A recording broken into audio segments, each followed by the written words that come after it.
Hey, what's up, everybody? This is Dan Nguyen with the Intentional Entrepreneur podcast. I have a very special guest with me today. She's a CPA. Started off in the oil and gas industry in Houston, Texas, and made her way to the Bay Area. I think she got uh, um, sick of the gloomy weather in the Bay Area, came down to sunny Southern California, where she works with many business owners and entrepreneurs, helping them get financial independence. And so today I want to welcome to the show Zunie Nguyen, CPA. Thank you, Dan, for the nice introduction. Hi, everybody. I'm excited to be on this show. I've heard about Dan and his podcast for a while, but such an honor to really be here and hopefully can share my story and you guys can maybe take some insights and things that can help you from that. Yeah. Right. So, she's a fantastic golfer as well. And before we kind of get all into the substance of today's conversation about financial independence, can you share a little bit about your background and your journey to becoming owning Yogi CPA? How far do we want to go? Let's go back as far as how about I know you came to America, right? So how about we kind of what brought you to America from there? Okay, sounds good. So I Yeah. came to the States when I was 17, turning 18. So only for college. I finished high school in my hometown in Vietnam, Saigon. And I came here to study at the University of Texas at Austin. So I always knew that I wanted to do business. So hook them horns. Friends. Yeah, but I wasn't sure what like specialty that I want to be in. I also really like psychology, so what I did was that I actually do a double major in psychology and business, and eventually a major in accounting. I mean, truth be told, at that time, UT has, and still now, UT has the best program in accounting. And for me, as an immigrant and not a US person, I feel like that would really just up my chance of getting a job and staying here.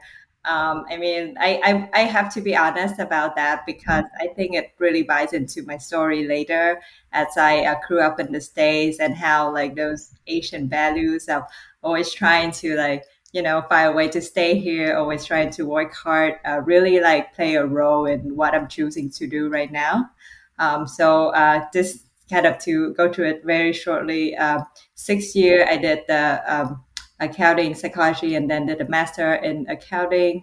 I got my CPA a year after my graduation, which I was working at Deloitte in Houston, Texas, as an auditor.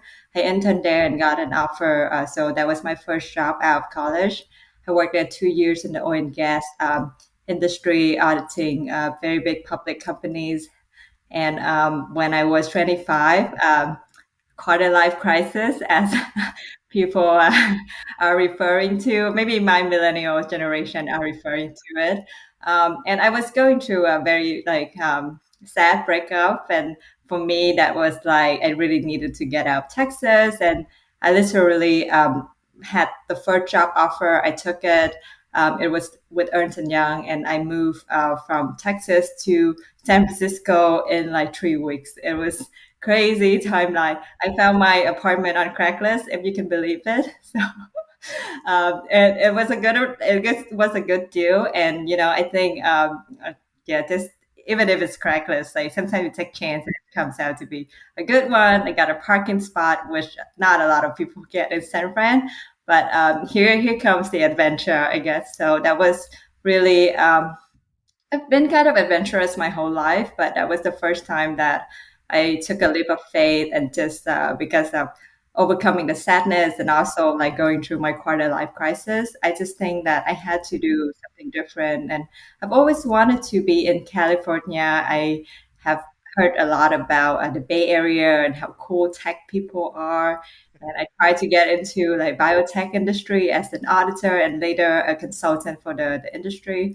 But I think just through that, it was just like crazy decision, right? But I kind of follow what I want to be curious about, explore more.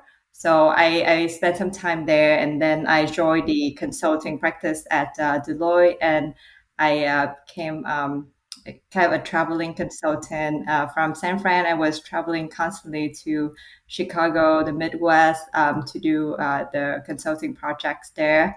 Um, when I was doing those projects, I observed that technology was changing a lot of the way we work, and automation and things that were really enabling us to achieve a better like work-life balance were like already in the works. Like I didn't really have an office. I never really had an office since I started my working career. So I know that's strange to a lot of people, but I think what we were experiencing through the pandemic just last year really like proved to us that like a lot of innovation was happening in the marketplace, right? So I'm very thankful for my time in the professional service at the Big Four and during consulting that I was able to experience those things.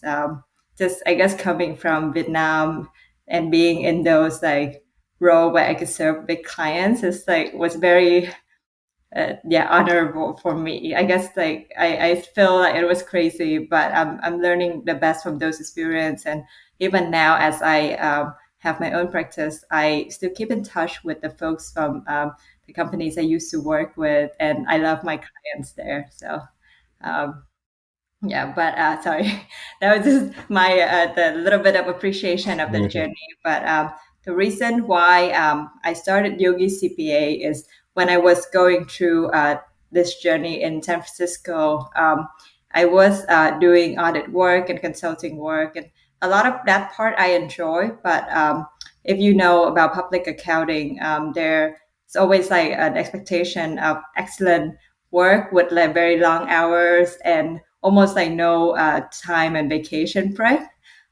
So my breaking point was when my parents, who were coming from Vietnam, visit me for the Lunar New Year, which happened to be during the audit busy season, and they came all the way. They flew all the way, 24 hours flight, right, to here, and I was only able to see them for a little bit over a day, and I felt like super, super terrible because, for us Vietnamese, how that Lunar New Year is so important to us, right? It's even more than the regular New Year, and just not being able to spend that time with my family who came all the way to see me, I felt just really ashamed of myself. It's like I can say that I'm so successful and I'm the CPA and all that, but like really I cannot take time off just to like show them around stuff. So I felt like a change was like needed to be done, and I was kind of looking around for things, um,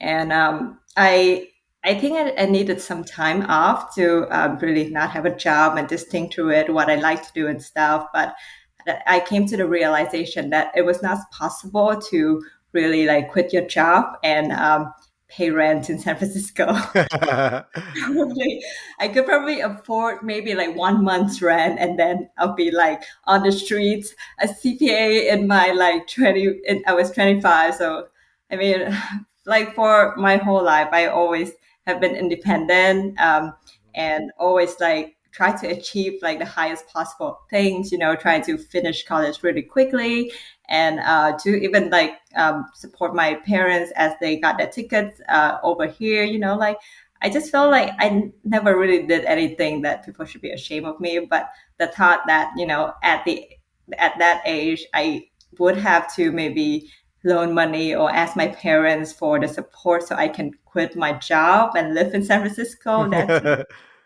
it's like I'm so shameful of that. I don't know if it's an Asian thing or whatever, but it just I could not put myself to do that. And I eventually I pushed myself through it by just, sticking it out with the job while having a new opportunity line up, but that was taking like a long time to finalize and stuff. So I was in an awkward position for a couple months, but finally it worked out. And, once that breakthrough, I realized that I really need to start tracking my budget and my expense. And I need to know like what, after my disposable income, like how much take home I really have, right? And in case of an emergency situation, right? Like if I really am just mentally depressed and want to quit my job, then can I really afford to do that?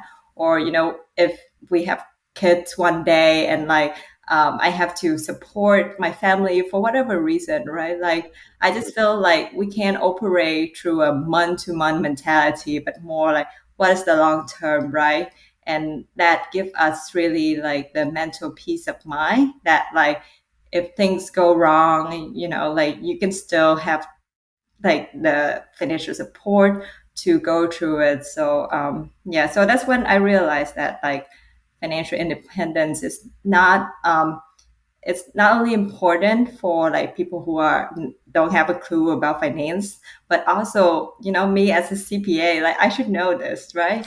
It comes to the fact that yeah, I like I didn't know it, and I was working hard, but on other things, I was not really focused on this. And even in the next 10 years, if this was not my focus, I would never have just like broken out of my circle and kind of like the rat race almost, like Right. yeah, And I don't. and I think you mentioned you kind of wore this mask of you having the title of CPA and like you feeling that you should know certain things. And I think what a Mm, lot of people don't know is like CPA is a very there's very different types of accounting too, right? So yeah. like some people just think CPA, oh, they can do my taxes and they're good with investments. It's not necessarily true. It's like Mhm. it's like any other profession. Like there's attorneys, there's personal injury attorneys, and then there's business attorneys, and then there's estate planning attorneys, and there's some social security attorneys. And so like you usually wouldn't go to one type of attorney or even a doctor, right? I think that's Mhm. where people can see the analogy is like, yeah, there's general practitioner, right? And which is probably akin to your normal, like maybe small towns or general practice tax and accounting firm. But Yeah. then there's specialists like podiatrists and heart surgeons and plastic surgeons and, ear, nose and throat. And so I think the general public aren't used to having um, they typically probably see their doctors more than they see their attorneys, if Mhm. depending on the situation, or even CPAs. But yeah, I remember I was having a casual conversation, and someone mentioned it, oh, you're an attorney, and so like you'll never break the law or something to that effect, right? So Yeah. yeah, I mean, I don't break the law. I know the law more than most people, and I Right. know plenty of attorneys that tend to like push that boundaries, right? And so so I think there's a perception about our both of our particular professions as like that maybe TV probably did not help, but that we're supposed to know we're kind of boxed into this thing. But Mhm. where we are breaking out is especially for you, is that you had one particular experience, right? That you wanted to achieve something, and then that's what you've made your calling and your passion to serve the community, is having experienced this particular one thing. Yeah, interesting point you brought up because so our company Yogi CPA mission is follow your bliss, and it's based on a very famous literature by Joseph Campbell. And the reason why I came across that, so like I came here pretty late in the stage, right? But one time I had a partner that I really like, enjoy working at Deloitte, and he ended up like leaving the firm. And his goodbye email was like, here are the list of bullet points you should follow through. And like he's the points were really good. Like don't always adhere to your values, like play the games, but up to your values. Don't ever doubt yourself in that. And then the last thing was follow your bliss. And then he was like, look up Joseph Campbell. I'm like, what is this? Like, okay. And I'm very like interrogative, like, I like investigating. And so I look up immediately Joseph Campbell Folio Plus, and that just like really changed my mind. The concept just like got into me. So for everybody who doesn't know, it's just like the concept that like in life, sometimes like life gets a hold of you, and it tells like to do things like you have to go pick up your kids now, you have to do the work now, you have to call with the clients, you have to do a lot of things for a lot of other people's, right? You have to be excellent like as a lawyer or as a CPA because of your Asian background. Like these are the things that really like it's coming from the external side, not coming from the internal side. So follow your bliss is a concept when like, okay, imagine yourself as a kid, right? Like you like playing with certain toys. Maybe you like, I don't know, like playing with a phone. Maybe you like the software development of it or something, right? And then you just kind of tap on it and keep like continuing with it, right? And like devoting yourself as like an expert in that phone specifically. Like for me it was financial independence. It was because of my own like just messing up my finance and like not balancing that with like the goal of the life that I want to achieve. So that became my mission. I was curious in the topic and I just kind of tried to follow and learn as much as I can. I was like kind of a sponge and like try to absorb as much water as possible and knowledge possible. And I would say like that's what make our firm like where it is today, which is so in the last 2 years we've been around for less than 2 years, but right now we've grown from 0 clients to 100 clients,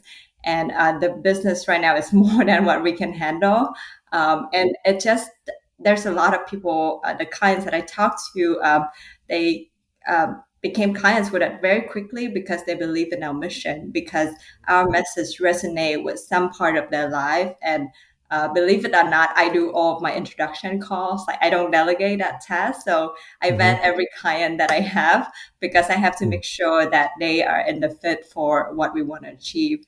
So yeah, I think it's important that like we are aligned in the way we think before we start working together, just to avoid a lot of future conflicts. So I don't know if you experienced that as well, and I'd love to hear from your work as a lawyer too.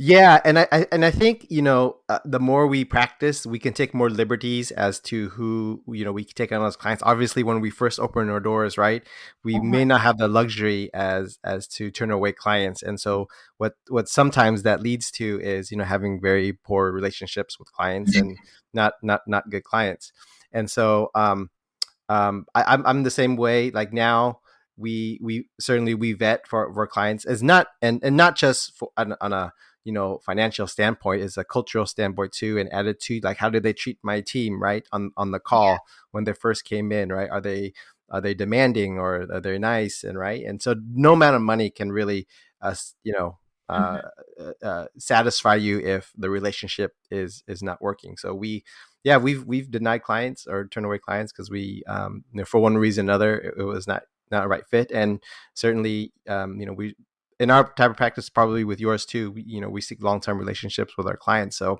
we mhm. have clients to me today. When I first started in 2007, opened my first doors, and we're still servicing them. That's great. Yeah, I like that. I mean, for us, it's client relationship is so important, right? And that's why we're passionate about doing what we do. We get to help people along the way too. Yeah. So um, tell me the story about how you got your first client of Yogi CPA. Oh, that's a tough question. Can I tell you about my failed client? Yeah. Okay. Well, so I did get this client, but like, so when I was first just quit my job in July 2019. Yeah, July 2019, I handed a notice and I was like, okay, I quit.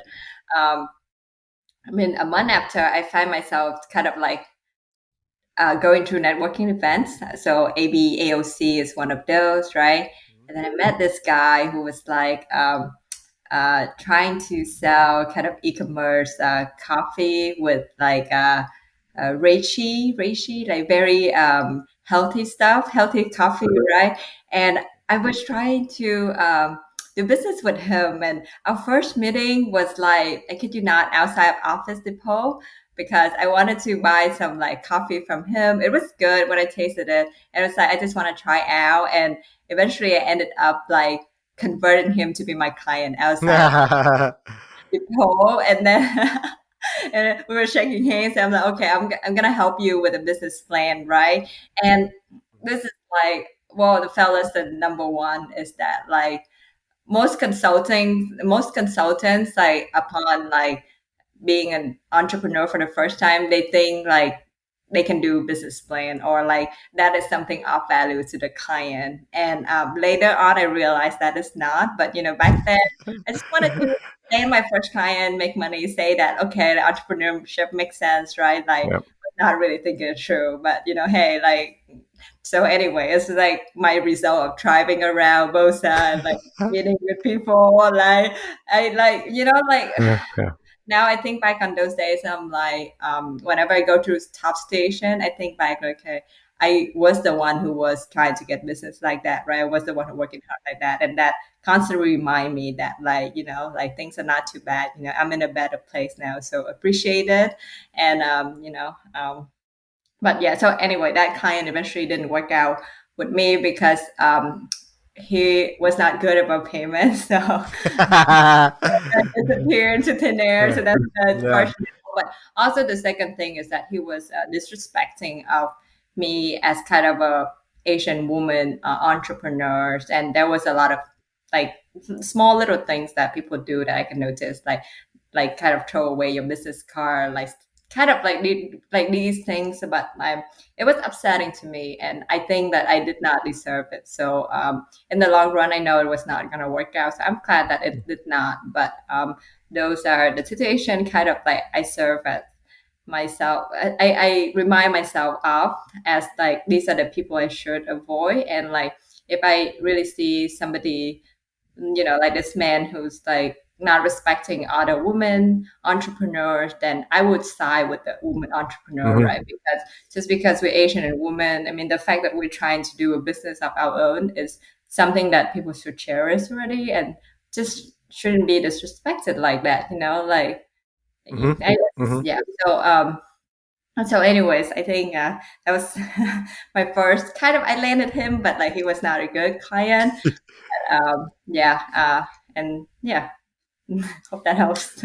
Yeah. So now now we're going to turn the topic to financial independence. And I remember one of my friends. He's a little bit older than me, so I kind of look up to him and ask for advice.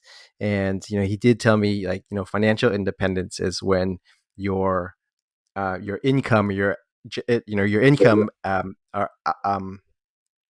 outpace um your liabilities each month, essentially. So, and without having to do any work. So, do you subscribe to that same definition, or do you have a different take on what financial independence is?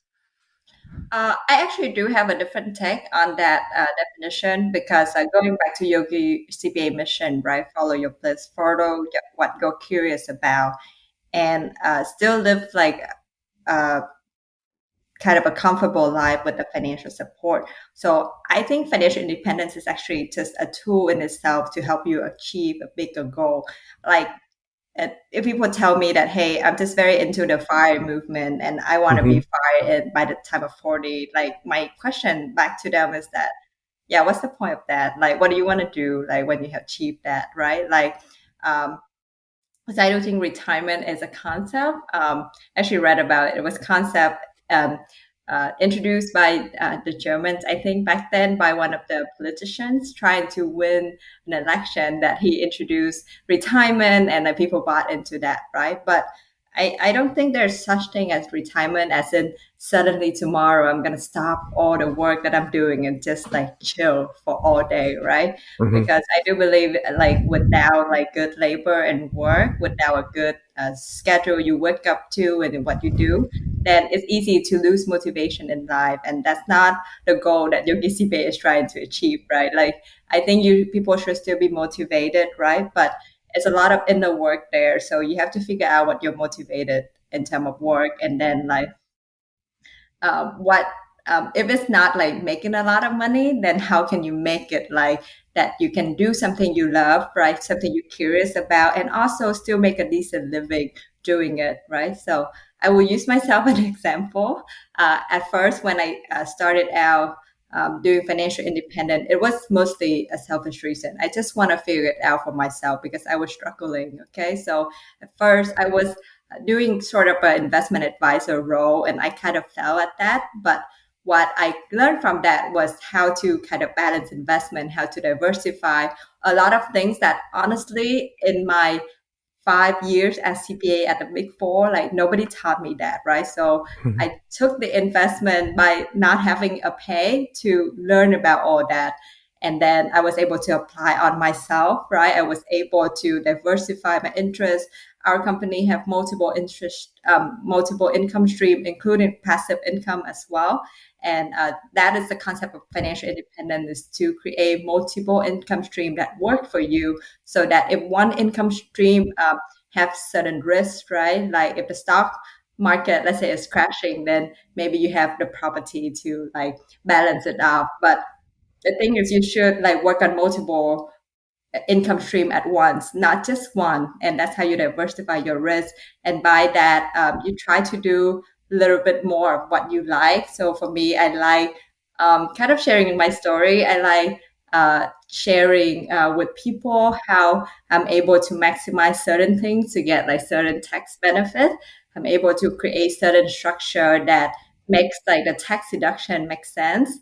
Um, yeah, so I like talking about it. So I was like, okay, well, why don't I kind of create a business model around it? So 6 year, sorry, 6 months, not 6 years, 6 months after I quit my job, that's when I really realized like what I need to do with my own skill set, right? Because I'm a CPA, I'm very detail oriented. It makes sense for me to get into this financial independent field by doing taxes and learning how to maximize everything related to tax. So if you had asked me when I quit my job if I wanted to do tax, I'd say no. Like it doesn't make like why would I do that, right? Like Yeah. do Yeah. investment, I want to like maximize return in that. And only when I fell at that I realized that actually it's not a good fit for me. It was lovely learning experience, but I couldn't really get people to buy into that as an investment advisor because I was so green, I was so new, right?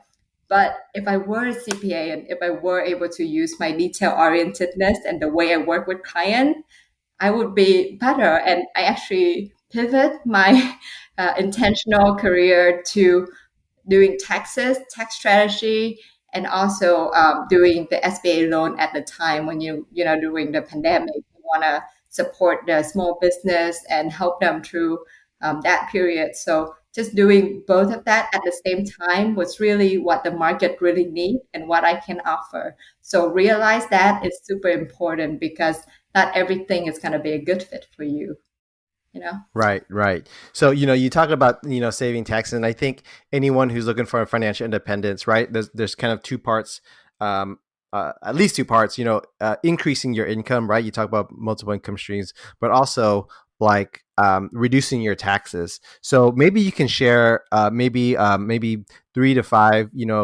tax saving strategies that have employed across, most of your clients that the general person, even looking for financial independence, doesn't really know that they're missing out of. Okay, so three things. Okay, off the Yeah, top of yeah, my head. Great. yeah. I would say first is like to know your tax bracket pretty well, and to know what the category of income you're paying tax for. So ordinary income is like W-2, interest, dividends, things that are on a short-term nature, so less than a year. So those, it range from about 10, 12%, depends on like your income, to it could be over like 37%, right? So ordinary income is like a big category there. But a lot of times you can switch from the ordinary income category to capital gain category, which is only like 0, 15, and 20%, right? So imagine someone going from a 37% ordinary tax bracket to 20% long-term capital gain. That is a huge tax saving right there. So I just say like know your tax bracket pretty Yeah. well and plan transactions like using that. Let's talk about that though. So like, I think capital gains, most people think it's like maybe they've unloaded, right? They've unloaded some stock, um, or they're selling a property and there Mhm. was a lot of appreciation. So maybe you can give us like an example, right? Someone maybe a case that you worked on where they've got a lot of W-2 or ordinary income, but somehow Mhm. you shifted it over to um, capital gains for lower tax. Okay, so Yeah. two different things. I just want to step back and like say maybe we will not be able to classify all those W-2 wage into the capital gain, but what we could do is that on the W-2 side, right? I'll ask, have they maximized their 401k, right? Have they maximized their HSA? Which do they have a high deductible health plan? Like have they done a conversion? Which is another thing that where you take the tax effect upfront, but then it's saved in the long run. So Mhm. these are the things that you can save on the W-2 side, right? So you have to go to your employer and see if they have these program and try to maximize them. So what we see on your W-2 box one is like the lowest it can possibly be, right? So that is tip number one. Right. And from the long-term capital gain side, so the easiest switch is to wait for stock to be over a year Mhm. from the Okay. day that you buy it in. So I'm not making this up. I actually have a schedule for like when I should sell the stock. It's exactly one day and 1 year and 1 day And after there. the day that I buy it, so I can Mhm. move myself from an ordinary income tax bracket to lower long-term capital gain Yeah. bracket. So I'm very like into those things.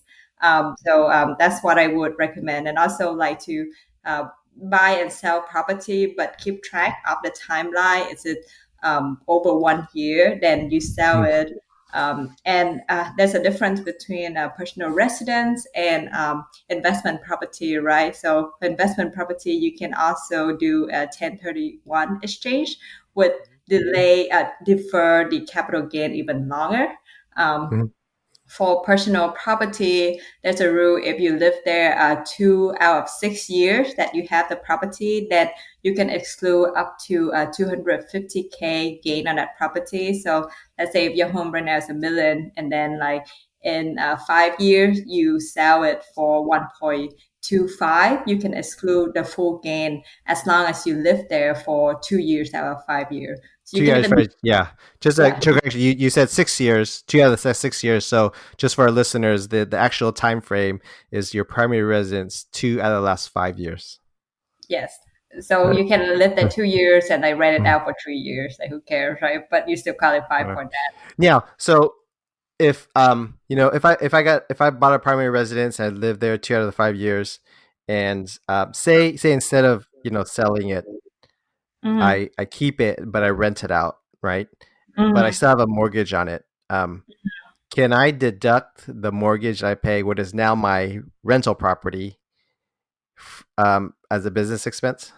Mm-hmm. So it's not a straightforward answer to that Mm, question, right? mm, So when you switch the nature of it from the personal to business, then you may not get the 2 year or 5 year exclusion. They may do a proration basis, right? So whenever you decide to sell it eventually, right, they look back at the last 5 years and see, okay, how long was this for rent? How long was it lived in? And do we recalculate that?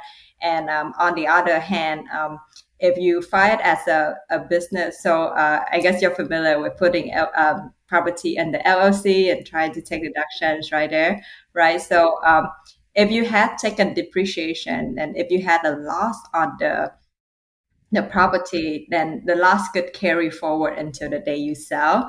But then the depreciation you took also get added on to the basis calculation when you sell. So I think this is something you really should like meet with an advisor. uh, yeah, because people will ask me these, like they're so into financial independence, right? They're so into that, but a lot of time, like they don't realize that you can just easily pay someone to like give you these advice rather than like looking at 10 article by yourself, right? And not really sure how it works on the tax side, right? So like Mhm. you need to know how it works on your 1040, your personal tax income, right? Before you do all these kind of maximizing things. Right, right. Because, like, we can read all these articles. There's lots of articles out there, lots of information out there, which typically is generalized in nature. But you're absolutely right. Someone who's making 100 grand is going to be differently affected than someone who's making $250,000 on the same strategy. Yeah. So I mean, yeah, I think it's worth it, right? Like when people come to you for advice as a lawyer, right? There's certain value that you add to them, that it's more than what they can find online. And also you have Right. some clients that you can leverage their knowledge to, right? Right, leverage knowledge, leverage experience, right? Because I'm sure it's like sometimes obviously we haven't come across every single thing in the world, and sometimes the clients will say, "Okay, yeah, I trust you to do this." So we take Hmm. the learning experience from that particular client, and then we Yeah, share it with another because, hey, we did this with another, it worked out really well. I think it could benefit you, and so that's how we're applying, providing more value to our clients. yeah, I like that. Yeah, I mean, Yeah. um, anything else under personal finance? So we hit three, right? Two or three? Can't remember now. Oh yeah, sorry. All right. I should know. I was so into the conversation. So yeah, so tax bracket is Mhm. one. Second one is properties. Did I say Was it properties? it was capital gains exclusion? Capital- Yeah, that was kind of part of the first one, but Okay. extended. Uh, and let's see. Okay, so the third tax deduction thing is that be an entrepreneur. Right. um, No. So, like, I mean, as you get into it, is I've heard that kind of for people who are in maybe a higher tax bracket and always looking for more deductions. Right. It's some give the advice to say open up your own business because there's a lot more. There's a bigger world for deductions than your standard W-2 employee. So I think that was kind of where you're getting at, and if it is, can you share a little bit about it? Yeah. Yeah. So, I mean, when I say follow your passion, right, it's not only just because of the passion, but also I realized that there's a lot of benefits to it. First of all, you're more engaged in it. So, your likelihood of making a higher income, higher revenue from that versus your ordinary employed job is much higher in the long run, right? So, you make Mhm. more and then you get to use tax code to your advantage. Of course, legally, right? We're talking about incorporation, like you can incorporate your company with Dan and have me do like kind of the tax planning and stuff for that. And, all the costs, a lot of the costs for the business are going to be deductible, right? So, you, a lot of times like people invested in the business and they can take credit for it in the term of like investment from shareholder, so that's equity or a loan Mhm. from shareholder. And we talked about this the other day. You can actually Mhm. get like, interest on those loans, right? Back to Mhm. you. So sweet, right? Mhm. And in addition, you have multiple corporation structure that you can explore. At the easier path, I guess the easiest path that I've seen people do is they start with Schedule C, later Mhm. incorporate the LLC, and then they could select the LLC as S corp if they want to strategize the tax. But that's when your profit hit a certain number, right? Mhm. And then like you can even do C corp. There's some like good benefits with that as well, and you can do partnership. So just a world of choices that are available for you, and comes along with that a lot of chance for business deductions that are qualified, and also to build your own retirement through that, right? So Mhm. Mhm. for folks in the fire community I'm speaking to, right, like they're maximizing everything they can, to their company. I have clients working at Google, Apple, Facebook, all that, right? They're doing all kind of like maximizing things to reach their fire goal, and I love that, right? But I don't know if they're aware that they can also do a ton of them when they own their business, and it actually goes up even more, right? I'm just gonna say, put it out there that like 401k, for example, you can contribute total of the Roth and regular 401k up to 19,500 per year, right? Versus on the self-employed side, you can contribute up to 57,000 to your SEP IRA, upon meeting certain Mhm. requirements and stuff. So for those who are really into retirement, like I see sometimes entrepreneurship is a better route to go, but it's not a fitting for everybody, right? Like for us, we have to take leap of faith to just really quit our job. And we're privileged to say this now because like, I think we're somewhat semi-successful in our journey, but um, I think that it's not a good fit for everybody, Right. and takes a lot of risk too. Right. Yeah. And and there's nothing wrong, not being an entrepreneur and working, a No, regular, I not at guess a all. regular job, right? Yeah, Because it is not for everybody, and other people have certain attitudes, they're certain already, things, and they're better at certain things. And some people, and honestly, some days I wish I just go to the office and come home and do the same thing for about a week and just have a check or direct deposit in my account. So, I think even for a lot of entrepreneurs, it's common to have kind of days like that where, you wish, money just magically appeared uh, in your checking out. Just kind of a point of clarification, and you can chime in. So, for your particular high income employees, right, and opening another company, and doing the SEPA with the matching contribution of your own company, yeah, that assumes that the business itself, the entrepreneur journey of the separate company, the sole company, generates enough income, right? It's not like they can take their W-2 income that they've done over here and then yeah. somehow dump it into the SEP IRA on this side. Yeah, no, it doesn't work like that. You have to have a net profit on your um, entrepreneur journey, right? And that's why, like I'm saying, it takes a lot of time to get to that stage, right? Like, yeah. Um, yeah, so I Yeah. just think so for our mission, why I'm saying these things is that I really believe that like you can go through the journey through financial independence with three steps. The first is tax strategy. You have to have take a deep look at your tax return, your tax situation, the income tax bracket planning, and that, and to think forward, right? Think what your goals is for the future. And then for some, if it's a good fit, I have to put it out there, try out entrepreneurship, try out like following your bliss, figuring out Mhm. like what you like doing, what you're passionate about, and put some more work into it, Yep. figure it out.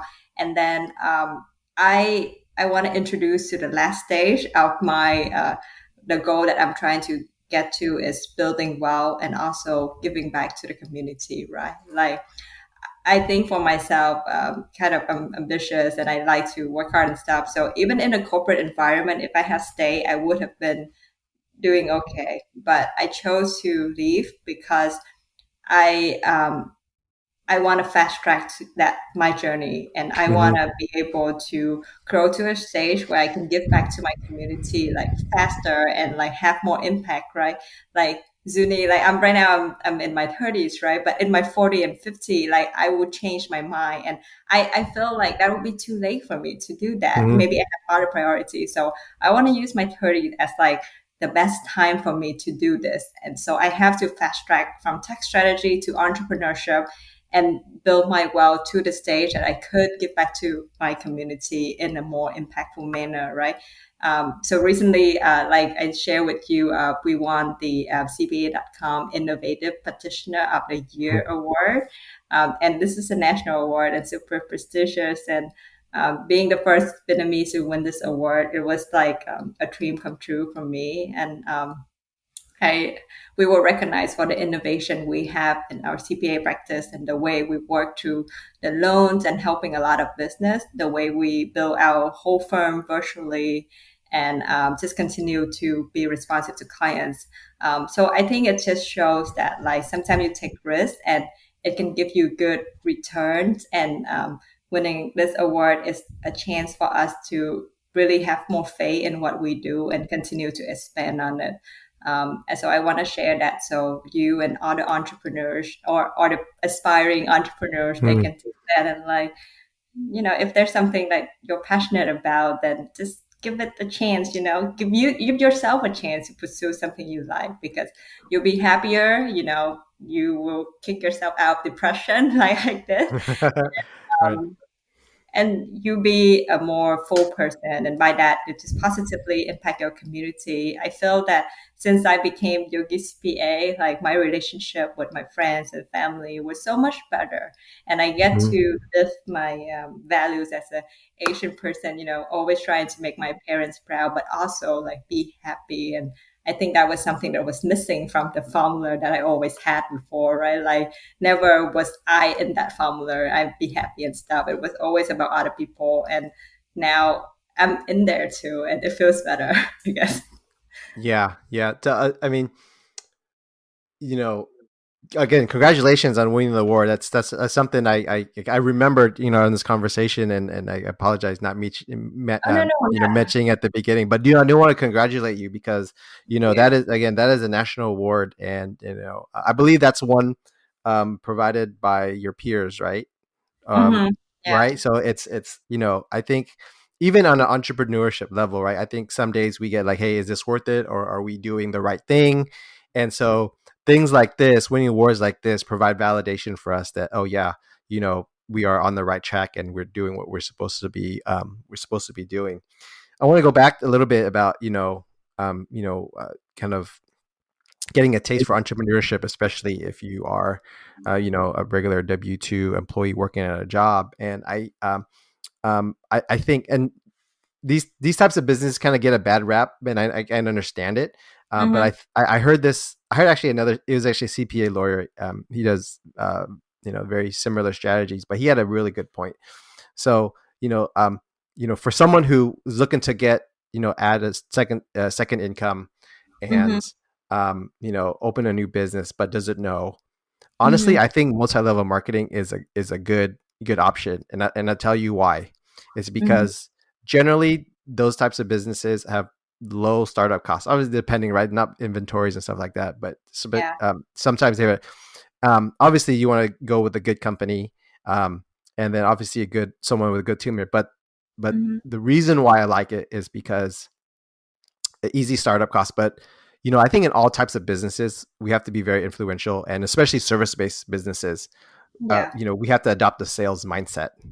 Hmm. And especially in the multi-level marketing area, you're going to get faced a lot of rejection. And so I'm of the opinion that if you kind of don't find anything else, look into sales organization like that, because at the very least, if you go at it how you're supposed to go at it, you're going to build the skill set that you Hmm. need to take you to the next business that you're in, whether it's another sales organization or even your own independent business. And so Yeah. if not for anything else, take away the sales training and the mindset material that you'll get, because normally people um, would not look into personal development, would not look into sales training Yeah. as a business owner or even a W-2. Only when you start getting into those types of fields where you're more exposed to, and then more open to accepting those types of ideas. Yeah. And to that point, also want to really credit the Vietnamese community in Orange County, because I've never been in anywhere else where the level of entrepreneurship, the spirit in Vietnamese communities of people who look just like me, it's overwhelming, and that is so inspiring. And I wouldn't have been just having the gut to do this entrepreneurship thing anywhere else if I didn't see people that look like me who are semi-successful, who can serve as my role model, right? So very kudos to that. And I love that our communities, teach each other on relationship and sales and stuff. So by you having this podcast, I think it's amazing. A lot of people benefit from that, right? By us going out and talk about the sales, the organization and stuff, it's something we share from our own experience, right? This is something that I did not have at all when I was in my professional service organization, because maybe I didn't look the part, didn't look like I would become a partner one day, so it's something that I feel like it's so community based that I'm so thankful for that I get to be here, I guess. Well, thank you for being part of it, and supporting all the entrepreneurs in this community. And I would, I actually look back. So I was born in America, for those people, but my parents came here actually in the late '60s, so they're actually students before before the war ended. So. But my mom, I guess, typically, I guess she actually is a pharmacist out here in California, and she, as far as I can remember, she owned one of the first pharmacies on Bolsa, and I do remember visiting her, at her shop. But one thing, and this is like anything else, entrepreneurship was not for her, right? She did run it, and she said, hey, it's not for me. So she ended up working for a very large corporation. But I think, and then I think that's part of the journey too of being an entrepreneur. Sometimes it's like finding out what you don't want to do. Yeah, exactly, right? Like I rather, like if I had felt entrepreneurship, at least I know, right? So even if I come back to corporate, I would know myself better, right? Versus sitting there and thinking, maybe I can do that. I don't know, I'm not satisfied. Like I don't want to be that person. That's why like I took the risk, right? So it's good to kind of know yourself more. I like that. Like as we become older and more wiser, right? We get to know our values and what we can do a little bit more better. It's like an inward journey rather than like Right, right. Okay, hey, we're with Zunie Nguyen, CPA of Yogi CPA, winner of the CPA.com Innovative Firm of the Year. So we're actually kind of getting towards the end here, but I do want to share a little bit with the listeners and you, of course, you tax professional. You know this project I've been working on for about a year. As a parent, I think I do want my kids to be financially literate and financially independent. But of course, nothing's going to be given to them on a silver platter. So I actually hired my kids last year to come in and help me with things. And I think it's very same as your journey about becoming financially independent. I actually, as a business owner, I was just looking for a way to get more tax deductions, and kids are expensive, right? They give you the tax credit, but like not nearly enough. You're not yeah, nearly enough to what it costs you. And then yeah, I found out I found about the exclusion. So, if you hire your kids, there's no payroll taxes if they're under 18. And so I kind of went down this rabbit hole. I spent, I was actually, this project's been working on for a very long time. And so I'm actually near the end. And so, I know we talked about this particular strategy with another mutual person implementing it with them, but I'm very excited to come out with the book coming out soon on the idea. But wanted to kind of share more about it with you on the show, and ask what do you think about the particular strategy, and how does it fit into a financial independence um, view of the world? Mm. Well, I think first of all, besides the tax benefit, right? Like having your kids learn a little bit financial responsibility early on is a good thing as long as it doesn't ruin their childhood, right? Like there are people who take Right. it to the extreme, right? We're not talking about that, but Yeah. like I imagine I'm not a parent yet, but I Hmm. imagine if I were, I would like give my kids little challenge projects, like okay, see the best you can do with this like $20 I'm giving you, kind of thing. Just Hmm. teach them a little bit of like making financial decision on their own, right? Because what Hmm. happens if they don't know how to, then they will rely on us, which put a lot more work for us as parents, and we want them to be independent, right? Or they rely on their partner, which I think like it's not fair for the partner to like Hmm. we see that in our community a little bit too. So I just Hmm. want to be sharing that I'm of the opinion that I like people to kind of be independent, because then we can be happy together as two like independent units rather than codependent. That's too much, But those are the values that I think like kids should be taught like at an early stage in their life, and they can carry it for the Hmm. community. And second, on the tech side, I do think it's a really good strategy because I've heard from other more experienced CPAs that you can do that, and you can also actually beginning setting up a retirement fund for your kids from the wages that they made, right? So the standard deduction is 12,400 for last year, right? So meaning that kids could make up to that amount. And don't quote me on this, there's also like tax and stuff, but Hmm. kids can make up to that amount as long as they don't as long as that amount is not like supporting over half of their financial living costs and stuff. But Right. for kids, it's very expensive. If you pay for the tuition, the clothes, and everything, it can easily add up to that. So there's Hmm. certain rule set that we have to meet here, but just visualize it. Just imagine that your kids can have 12,000 non-taxable income, and they get to build a little bit of their retirement when they're like 12. That's like super empowering. Yeah, yeah. So that's kind of one of the big reasons why I looked into it and started my kids. We opened up retirement accounts for them.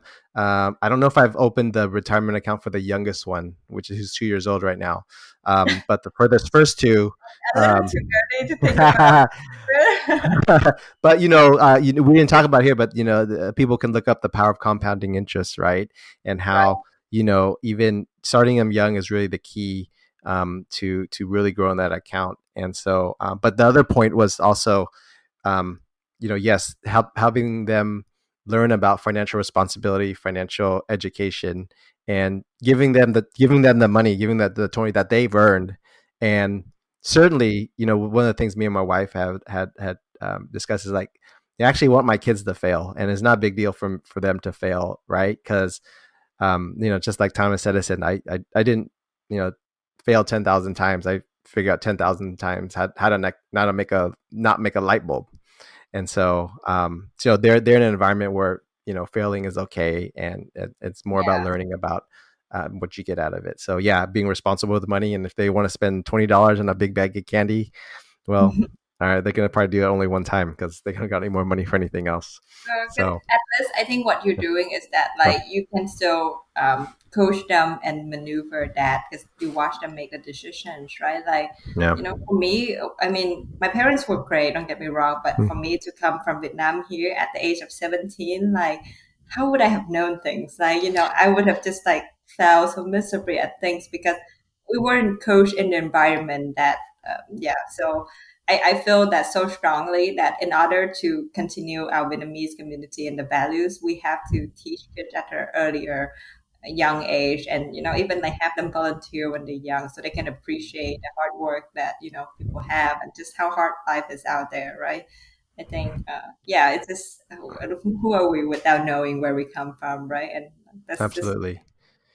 All right, we're at the end here, and Zuni, I'm going to ask you some rapid fire questions about okay your entrepreneurship journey. So just answer the first thing that pops in your head, okay? for sure. All right. Who do you look up to? Oh God, there's no a single person, but I think right now at this stage in life, I look up to people with a value system that I can relate with. Yeah, Okay. and Uh, they don't have to be Asian, or I see that with everybody, really. Yeah. yeah. Um, what's the best business book you've ever read?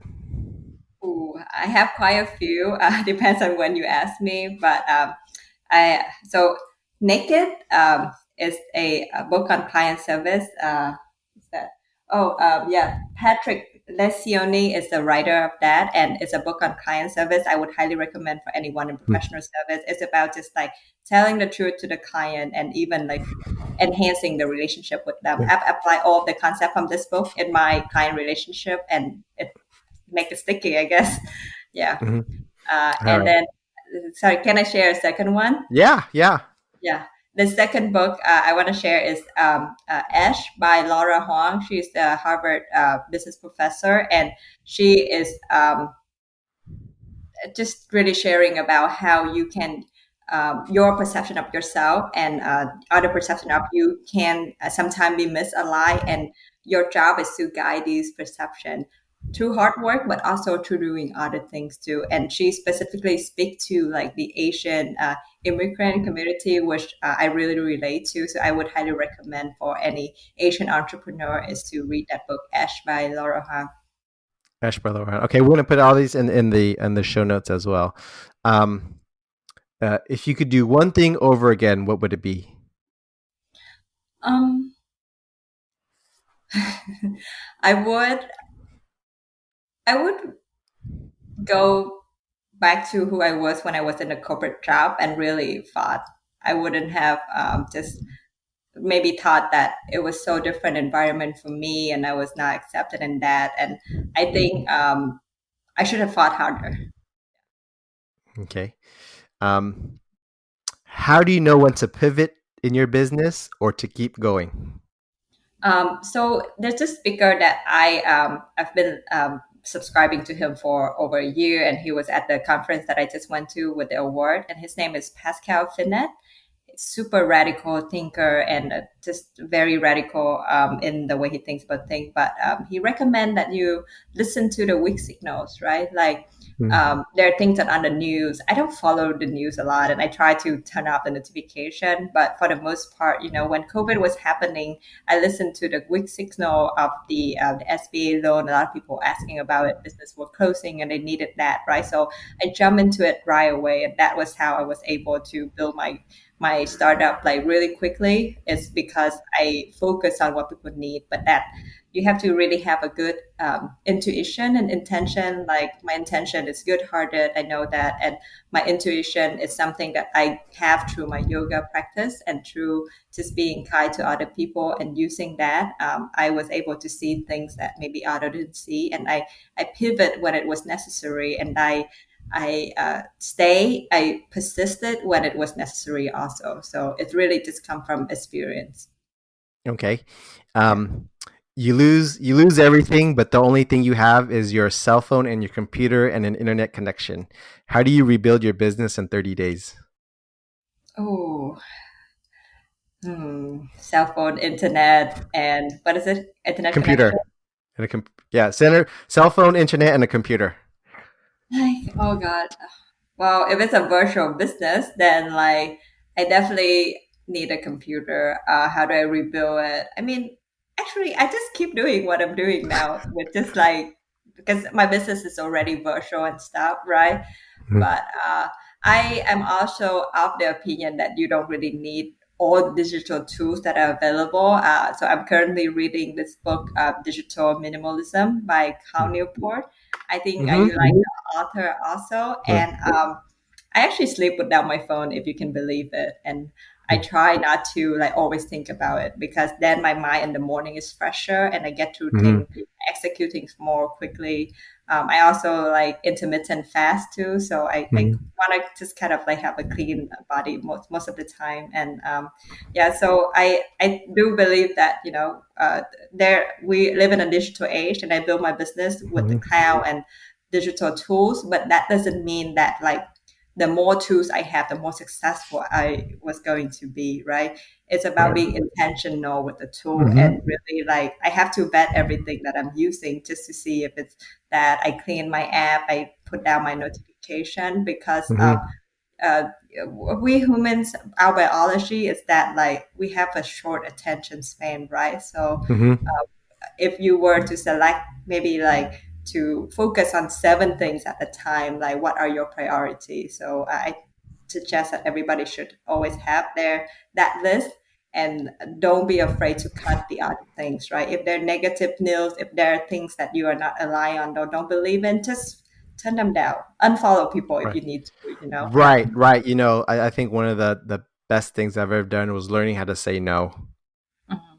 in business. And so, Cal Newport, yeah, fantastic author. I finished. Oh shoot, what's the book you read about focus? The name forgets, but It's so good that they can't ignore you. no, the one after that, and he had a time planner. Deep Work, yeah, yeah. I was gifted that book by another attorney, and I finally read it, and it was somewhat academic because he is a MIT professor, I think. But there's lots of good points about how you can why how distractions affect this, and how he and his colleagues do this. So there's some particular things I'm taking away and using in my practice. I'm going to implement in my practice about how people can contact me. So, Yeah. um, Well, I know you do the calendar thing. Can I just make one tiny suggestion? This is open. from Yep. listening to Carl Newport and like Ryan Holiday, who is in the Daily Stoic thing. But they recommend having a certain office hours and to stuff all your meeting and requests during that period, rather than make yourself widely available. I'm not Yep. saying you are, but But I don't have a calendar link where people could access me. I don't like that. So I have office hours and certain time, and I feel good about talking with people. yeah, no, no. I think I kind of combine both of them together. But no, you're absolutely right. Is like we wouldn't get any work done if we kept having these meetings. And It's a lot of so like distraction when you have to refocus on something. right, right, right. So I remember there was some study as like, if you're working on something and you get a call and you're done, it actually takes you, not just getting back into it, it takes like 5 or 10 minutes or even 20 minutes just to refocus, get back to you on the task. So that is 20 minutes is the minimum, the cost of distraction on productivity. So okay, and the last question here today as we round out the show is, Mhm. what's the biggest challenge in your business today? Oh, yeah. Well, I have to be honest about this one, and I'm happy to get any advice from you as for the other listener as well. It's like I my challenge is that sometimes I feel like I limit my own growth by being just slightly comfortable. Like I feel like I could grow my business even more and have a busier schedule. But part of Yogi CPA is like kind of a financial mindfulness and being mindful with your action and that, right? So I want to be able to figure out how to be both successful in business and also have a strong spiritual practice. And sometimes I feel like those two may not align, because if you're really strong but spiritually, then maybe like the business world would just ruin you. But I'm actively seeking books to read that are in this subject so I can understand it better. And hopefully that's a way for kind of someone like me, very into yoga and also a Buddhist too. So like I'm into Mhm. those, and how can I apply to my work and just be as successful even more, and not just like this is how far I can go grow with my career. So that's a challenge I'm experiencing. That yeah, hopefully someone will show me the light.